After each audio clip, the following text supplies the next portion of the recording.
सभी किसानों को डॉक्टर बबली का नमस्कार। आज की वीडियो में हम बात करने वाले हैं सरसों की बिजाई के बारे में और जिसको हम बोल सकते हैं मस्टर्ड कल्टीवेशन।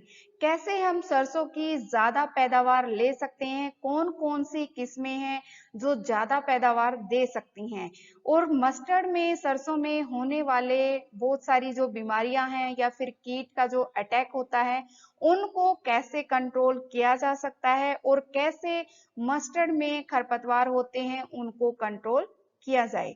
तो आज की वीडियो में हम यही बात करेंगे कि कैसे किसान ज्यादा पैदावार सरसों के कल्टीवेशन से ले सकते हैं।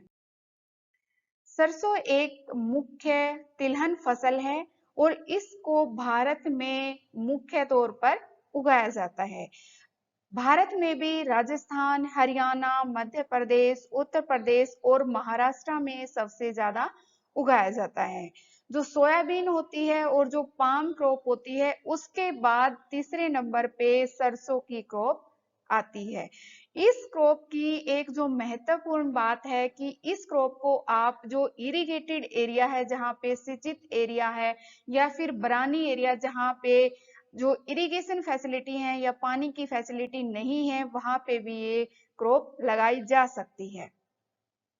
सरसों का जो तेल होता है उसको भी आप किचन में यूज कर सकते हैं। इसके जो पत्ते होते हैं वो भी एज ए फोडर यूज किया जा सकता है और एज ए वेजिटेबल इसको यूज करते हैं। जो बुआई का समय है, बुआई का समय किसी भी क्रॉप के लिए बहुत ही महत्वपूर्ण होता है। अगर किसी भी क्रॉप की बिजाई समय पे की जाए तो उस क्रॉप में होने वाली बहुत सारी बीमारियां या फिर जो कीट होते हैं उनसे छुटकारा किसान पा सकते हैं। और कितना लाइन से लाइन की दूरी रखें और कितनी पौधे से पौधे की दूरी रखें, ये इस स्लाइड में हम आपको बताएंगे। तो सरसों, तोरिया, तारामीरा, राया आप लगाते हो तो उसका जो बेस्ट टाइम है, सरसों का जो बुआई का जो अच्छा समय है वो है सितंबर से अक्टूबर महीना, जिसमें आप अच्छी पैदावार ले सकते हो। फिर हम बात करेंगे तोरिया की। जो तोरिया है वो सितंबर के पहले पखवाड़े से जो 15 अक्टूबर है तब तक आप इसकी बिजाई कर सकते हो। फिर हम बात करते हैं तारामीरा की। तारामीरा को आप जो पूरा अक्टूबर का महीना है, अक्टूबर के आखिरी टाइम तक आप इसको तारामीरा को लगा सकते हो। तो इस टाइम पे अगर आप इनको लगाते हो तो आप अच्छी पैदावार सरसों की ले सकते हो। और इसकी लाइन से लाइन की दूरी आप कितनी रखोगे? 30 सेंटीमीटर, और पौधे से पौधे की दूरी 10 से 15 सेंटीमीटर के बीच में आप रख सकते हो। जो बीज की गहराई है, फिर बात आती है बीज की गहराई की और कैसे इसका बुआई का तरीका है। इसको हाथ से छिड़का जाए या मशीन के द्वारा बोया जाए, या इसको कितना गहरा बिजाई इसकी की जाए। अगर हम गहराई की बात करें तो बीज को 4 या 5 सेंटीमीटर गहरा हमने इसकी बिजाई करनी चाहिए और हमेशा मशीन से ही इसकी बिजाई करनी चाहिए, ताकि जो पौधा है हर एक पौधे का जर्मिनेशन हो और दूरी एक दूसरे से बनी रहे। और जितनी पॉपुलेशन जो चाहिए है उस एकड़ में या फिर हेक्टेयर में या एक किले में, वो बनी रहती है अगर हम मशीन से बिजाई करते हैं तो। फिर बात करेंगे हम बीज की मात्रा। बीज की जो मात्रा होती है हम कितनी लें? हम 1 एकड़ में मींस 1 किले में हम 1.5 किलो जो बीज है वो यूज कर सकते हैं। लेकिन अगर लेट हो जाते हैं, लेट की कंडीशन में हम बीज की मात्रा थोड़ी सी बढ़ा सकते हैं, क्योंकि जो जैसे लेट या फिर टाइम निकलता जाएगा तो जर्मिनेशन जो होगा वो बहुत ही कम होता जाता है। इसलिए हमें 1.5 से 2 किलो इसका सीड का जो बीज की मात्रा है वो कर सकते हैं। जो बीज का उपचार है वो बहुत सारी जो कीट हैं या फिर बीमारियां हैं उनसे छुटकारा दिलाता है। तो बीज का उपचार बिजाई से पहले बहुत ही महत्वपूर्ण है। ऐसा करने से किसान अपनी जो सरसों की पैदावार है वो ज्यादा ले सकता है। तो सरसों के बीज का जब हम उपचार करते हैं तो आप 3 ग्राम सीरम पर किलो बीज के हिसाब से उसका ट्रीटमेंट कर सकते हैं, उसका उपचार कर सकते हैं। फिर हम बात करते हैं भारतीय सरसों की किस्में, मीन्स कौन कौन सी ऐसी किस्में हैं जिनकी अच्छी पैदावार आती है और कितने टाइम तक हम उन क्रॉप को लगा सकते हैं ताकि जो आगे आने वाली क्रॉप हैं उनका भी हम प्लान कर सकें। तो एक बहुत ही महत्वपूर्ण किस्म है जो कि चौधरी चरण सिंह हरियाणा एग्रीकल्चर यूनिवर्सिटी ने ये किस्म जो किस्म है सरसों की वो रिलीज की है, उसका नाम है RH 725 और इसकी पैदावार बहुत ही ज्यादा है, वो है 35 से 40 मन प्रति एकड़, मतलब एक किले में 35 से 40 मन आप सरसों ले सकते हो और ये 136 से 143 दिनों में पक्के तैयार हो जाती है। इसकी जो फलियां हैं वो भी लंबी होती हैं और मोटी होती हैं और जो फलियों में दाने हैं वो 17 से 18 तक उन दाने मिल सकते हैं। फिर हम बात करेंगे RH 074 की। ये एक पंजाब, हरियाणा, दिल्ली, जम्मू और उत्तरी जो राजस्थान है उसमें आप इस फसल जो किस्म है सरसों की इसको लगा सकते हो। ये 146 से 148 दिनों में पक्के तैयार हो जाती है। इस जो RH 725 है इसके कंपैरिजन में ये एक थोड़े से लंबे टाइम की किस्म है। इसमें आप जो पैदावार ले सकते हो वो 10.5 से 11 क्विंटल प्रति एकड़ के प्रति किले के हिसाब से पैदावार ले सकते हो। फिर हम बात करेंगे RH 0406 की। यह उस एरिया में लगाई जा सकती है जिस एरिया में पानी की कोई फैसिलिटी नहीं है, जहां पे केवल जो बारिश आती है वही पानी अवेलेबल है, तो उस एरिया में यहाँ आप फसल लगा सकते हो। ये 142 से 145 दिनों में कट के तैयार हो जाती है और इसकी जो पैदावार होती है वो 8.8 से 9.2 क्विंटल प्रति एकड़ के हिसाब से इसकी पैदावार आप ले सकते हैं। जैसे हमने बात की थी RH 0749 की, तो इसकी पैदावार क्या थी, 10.5 से 11 क्विंटल थी, लेकिन जो RH 0406 है इसकी पैदावार 8.75 से लेके 9.25 क्विंटल आप ले सकते हो। वो इस वजह से क्योंकि ये क्या है, एक बरानी क्षेत्रों की एक किस्म है। फिर हम बात करेंगे T59 जिसको हम वरुणा के नाम से भी जानते हैं। ये जो किस्म है ये 145 से 150 दिन में पक्के तैयार हो जाती है और इसकी पैदावार 6 से 8 क्विंटल प्रति एकड़ ही आप ले सकते हैं। तो वो जो पैदावार जिसकी सबसे ज्यादा है वो RH 725 है। आप इस किस्म को लगा के बहुत ज्यादा पैदावार ले सकते हैं। फिर बात करते हैं तोरिया की जो किस्में हैं जो बहुत ही इंपॉर्टेंट हैं, जैसे PBT 37। यह जो किस्म है वो 91 दिनों में पक्के तैयार हो जाती है और इसकी जो पैदावार है वो 5.4 क्विंटल प्रति एकड़ के हिसाब से आप ले सकते हैं। फिर हम बात करेंगे TL15 की जो कि 88 दिनों में पक्के तैयार हो जाती है और 4.5 क्विंटल प्रति एकड़ के हिसाब से आप इसकी पैदावार ले सकते हैं। फिर बात करेंगे हम TL17 की जो 90 दिनों में पक्के तैयार होगी और इसकी जो पैदावार होगी वो होगी 5.2 क्विंटल प्रति एकड़ के हिसाब से। जो राया की किस्में हैं वो हैं RLM 619। ये 143 दिनों में पक्के तैयार होती है, 143 या 145 दिनों में पक्के तैयार हो जाती है और इसकी पैदावार 8 क्विंटल प्रति एकड़ के हिसाब से हम ले सकते हैं। फिर हम बात करेंगे PBR 91 की। इसकी ये जो किस्म है ये 145 दिनों में पक्के तैयार होती है और इसकी जो पैदावार है वो आएगी 8.1 क्विंटल प्रति एकड़। लेकिन इस किस्म की जो महत्वपूर्ण बात क्या है कि जो झुलसा रोग है, कुंगी सफेद रोग है, इनसे ये रेजिस्टेंट होती है, प्रतिरोधक होती है। इस जो किस्म है इसमें झुलस रोग या सफेद जो कुंगी रोग होता है वो नहीं हो पाता। फिर हम बात करेंगे PBR 97 की। यह 136 दिनों में पक के तैयार हो जाती है और आप इसकी पैदावार ले सकते हो 5.2 क्विंटल प्रति एकड़ के हिसाब से। फिर जो नेक्स्ट जो किस्म है वो है PBR 210।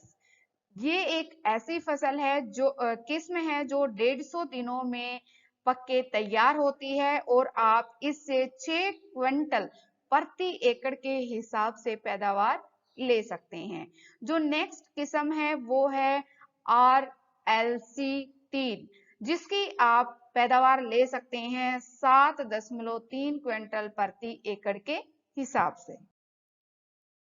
अब जो मेन बहुत ही इंपॉर्टेंट बात है वो है खाद एवं उर्वरक।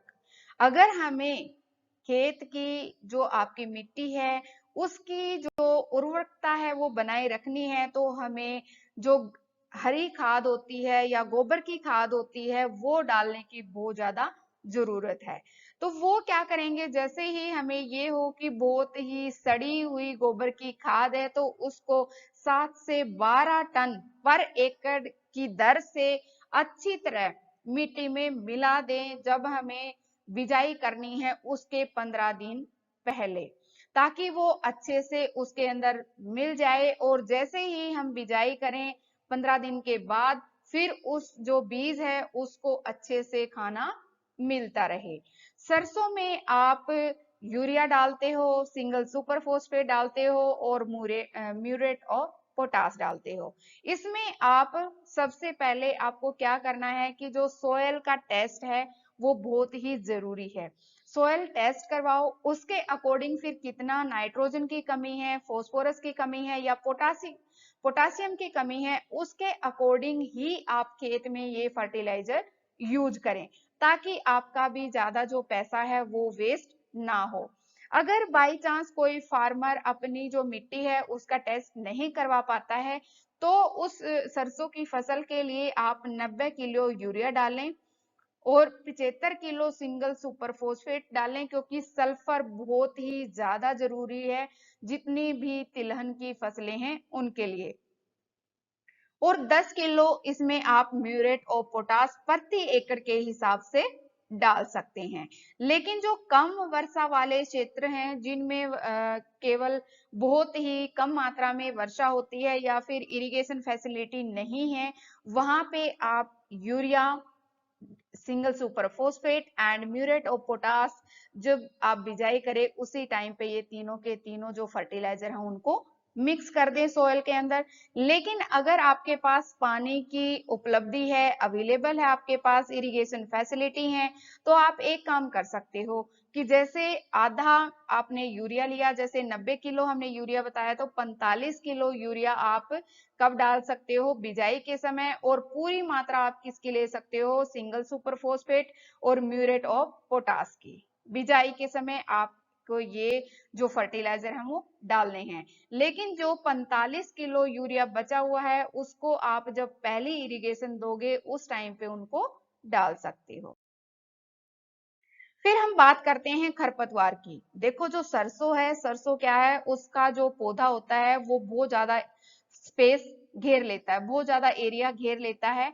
उसकी वजह से क्या है, जो वीड होते हैं, जो खरपतवार होते हैं वो पौधे के नीचे ही रह जाते हैं।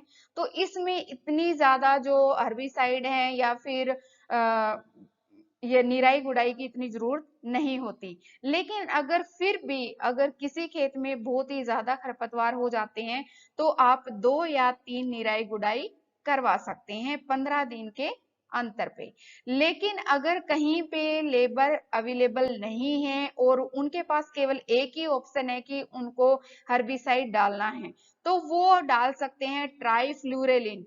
400 मिलीलीटर उनको लेना है, 200 लीटर पानी में मिला के प्रति एकड़ के हिसाब से उनको स्प्रे करना पड़ेगा। फिर हम बात करेंगे सिंचाई की। लेकिन जो बरानी वाले एरिया हैं जहां पे इरिगेशन फैसिलिटी नहीं है वहां पे सिंचाई की कोई जरूरत नहीं है।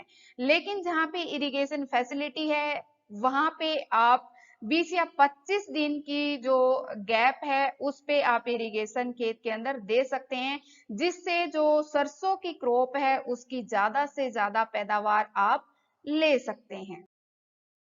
फिर हम बात करेंगे जो हानिकारक कीट और कीट हैं और जो बीमारियां हैं उनकी रोकथाम की। जैसे चेपा है, चेपा बोलते हैं, जो एफिड की वजह से होता है, ये चिपचिपा सा कर देता है पूरे पौधे को। और इसमें क्या होता है, ये पौधे का पूरा रस चूस लेता है, जिससे पौधा कमजोर हो जाता है और छोटा भी हो जाता है, फलियां भी सूख जाती हैं। तो इसकी वजह से किसान को बहुत ज्यादा लॉस भुगतना पड़ता है, बहुत ज्यादा नुकसान होता है फार्मर की जो फसल है उसमें। तो फार्मर क्या करें, इसमें क्या करें, टाइम पे बिजाई करेंगे तो ये जो चेपा का रोग है उससे वो बच सकते हैं। और नाइट्रोजन जो हम यूरिया बोलते हैं या फिर जो नाइट्रोजन दोगे वो कम से कम इस टाइम पे अप्लाई करें। ठीक है, आपको नाइट्रोजन बिल्कुल भी नहीं डालना है उस टाइम पे, क्योंकि अगर नाइट्रोजन डाल दिया तो इसका अटैक और ज्यादा बढ़ जाएगा। तो ये कुछ हैं। अगर फिर भी अगर ये जो एफिड है, चेपा है, इसका अटैक होता है तो आप जो क्विनल फोस है 250 मिलीलीटर आप उसको 100 से 125 लीटर पानी में मिक्स करके स्प्रे उसका कर सकते हैं। फिर है बालों वाली सुंडी, ये आपको दिखाई दे रही है बालों वाली सुंडी, ये बहुत ही खतरनाक है। अगर आपकी स्किन को भी टच करती है तो भी आपको खुजली सी महसूस होगी, तो ये इतनी खतरनाक है। तो इस सुंडी को अगर आपको नष्ट करना है तो डाइक्लोरोफोस आप 200 मिलीलीटर को 100 से 125 लीटर पानी में मिक्स करके प्रति एकड़ के हिसाब से इसको स्प्रे कर सकते हैं और जो बालों वाली सुंडी है उससे छुटकारा पा सकते हैं। एक है झुलसा रोग। झुलसा रोग एक ऐसा रोग है जिसमें पत्ते, फूल, तना या जो कलियां हैं पौधे की, वो उसमें गहरे भूरे रंग के धब्बे से हो जाते हैं, जैसे ये आपको दिखाई दे रहे हैं। और अगर ये सीरियस केस हो जाता है, सीरियस बीमारी हो जाती है, झुलसा रोग बहुत ज्यादा हो जाता है, तो इसमें जो इसकी फलियां होती हैं पौधे की वो भी झड़ जाती हैं। तो इस जो झुलसा रोग है उसको कंट्रोल करने के लिए, उसकी रोकथाम करने के लिए जो कैप्टान है 260 ग्राम उसको 100 लीटर पानी में मिक्स करके उसका प्रति एकड़ के हिसाब से आप स्प्रे कर सकते हैं। लेकिन फिर भी अगर ये कंट्रोल नहीं होता है तो 15 दिन का गैप देके आप फिर से इसका स्प्रे कर सकते हैं। ऐसे झुलसा रोग से जो फार्मर हैं वो निपटारा पा सकते हैं। फिर अगर हम बात करते हैं तो वो है सफेद कुंगी। ये बहुत ही सीरियस बीमारी है सरसों के खेत में। और इसमें क्या है, जो पौधा है, पौधे के पत्ते हैं, तने हैं या फूल हैं, उसके ऊपर सफेद रंग के दाने से आपको दिखाई देंगे, जैसे इस एरिया में आपको दिखाई दे रहे हैं सफेद रंग के दाने। और ये क्या करेंगे, जितना भी प्रभावित भाग है जैसे फूल है तो वो टूट जाता है। यदि खेत में नुकसान आपको दिखाई दे, अगर ये सफेद रंग के आपको दाने दिखाई दे, तो आप जो मेटासिल है 8% या फिर मैनकोजेब 64%, 64% इन दोनों को मिक्स करके 2 ग्राम लेके इसको प्रति एकड़ कुछ पानी में मिक्स करके प्रति एकड़ के हिसाब से इसका आप स्प्रे कर सकते हैं। और अगर फिर भी ये कंट्रोल में नहीं आता है, ये नहीं रुकता है, तो इसका 10 या 15 दिन के बाद फिर से आप स्प्रे कर सकते हैं, जिससे आपको बहुत ज्यादा हद तक सफेद कुंगी रोग को कंट्रोल कर सकते हैं, इसकी रोकथाम कर सकते हैं। तो किसान भाइयों, आज की वीडियो में इतना ही। अगर आपको इससे रिलेटेड अगर कोई और क्वेश्चन है तो आप पूछ सकते हैं, जो कमेंट बॉक्स है उसमें आप मैसेज कर सकते हैं। Thank you so much. धन्यवाद।